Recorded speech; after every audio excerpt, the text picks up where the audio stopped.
આપણે બનાવવાના છે કોમ્બો. તો કોમ્બો બનાવવા માટે પહેલાં બટાકાવાળા કરી નાખીશું, પછી ડુંગળીના બનાવીશું અને પછી આપણે મરચાંના બનાવીશું. તો એની અંદર આપણે કટિંગ કરેલા થોડાક મરચાં નાખીશું, થોડીક આપણે ડુંગળીને ઝીણી ઝીણી કટિંગ કરી નાખી છે એ નાખીશું. ડુંગળી, લીલા મરચાં, પછી આ મીઠું સ્વાદ પ્રમાણે આપણે ખાંડ નાખીશું. આપણે થોડીક હિંગ નાખીશું, હળદર નાખવાની છે, ધાણા જીરું નાખવાનું છે, આપણે ગરમ મસાલો નાખવાનો છે, આપણે લીલા ધાણા છે એ એડ કરીશું.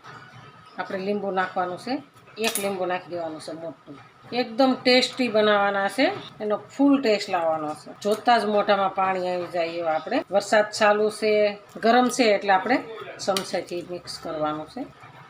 આપણે થોડાક લીલા મરચાં નાખીશું. તો આપણે આ ચણાનો લોટ લીધો છે, તો એને આપણે લોટને ડોઈ નાખવાનો છે. પહેલાં ડોઈને એટલે ગાંઠું હોય તો ગાંઠું ભાંગી જાય. સ્વાદ પ્રમાણે આપણે મીઠું નાખવાનું છે. મીઠું નાખીશું અને થોડુંક આપણે તેલ એડ કરીશું, થોડુંક આપણે પાણી એડ કરીશું. આપણે તેલ મૂક્યું છે ગરમ થવા. તેલ ગરમ થાય ને એટલી વારમાં આપણે ગોટી બનાવી નાખીશું.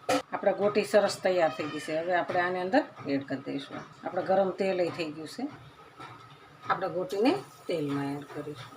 ચમચીની મદદ લઈશું એટલે આપણે સરસ થાય. આપણે હવે આને ઊંચા હાથે પલટાવી નાખીશું.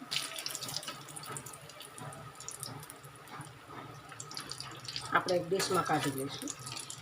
આપણે હવે આ ડુંગળી મીઠાવાળી કરી હતી ને, તો એ આપણે ડુંગળીને અંદર એડ કરવાની છે. આવી રીતના બોળી અને આપણે ડુંગળીના ભજીયા બનાવવાના છે. તો આપણે આ કમ્પ્લીટ તૈયાર છે. આપણે ડુંગળીના પત્તી ભજીયા કરવાના છે. વરસાદનો એકદમ સ્વાદ આવે, સરસ આવે છે અને મજા આવે ખાવાની. હવે આપણે ગોટા બનાવ્યા અને ડુંગળીના બનાવ્યા. હવે આપણે મેથીના બનાવવાના છે.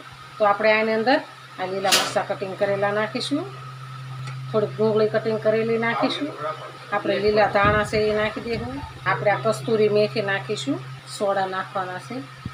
આપણું તેલ સરસ આવી ગયું છે. એ નાના નાના મેથીના ભજીયા પાડીશું, એની જાતે જ પલટી જાય છે. આપણે આ મેથીના ભજીયા બનાવ્યા છે અને ડુંગળીના અને બટેકા વડા બનાવ્યા છે. તો આપણે ત્રણે કોમ્બો સરસ તૈયાર થઈ ગયો છે. તો હાલો ખાવા. જો અમારો વિડીયો ગમે તો લાઈક, શેર અને સબસ્ક્રાઈબ કરી દેજો. રાધે રાધે.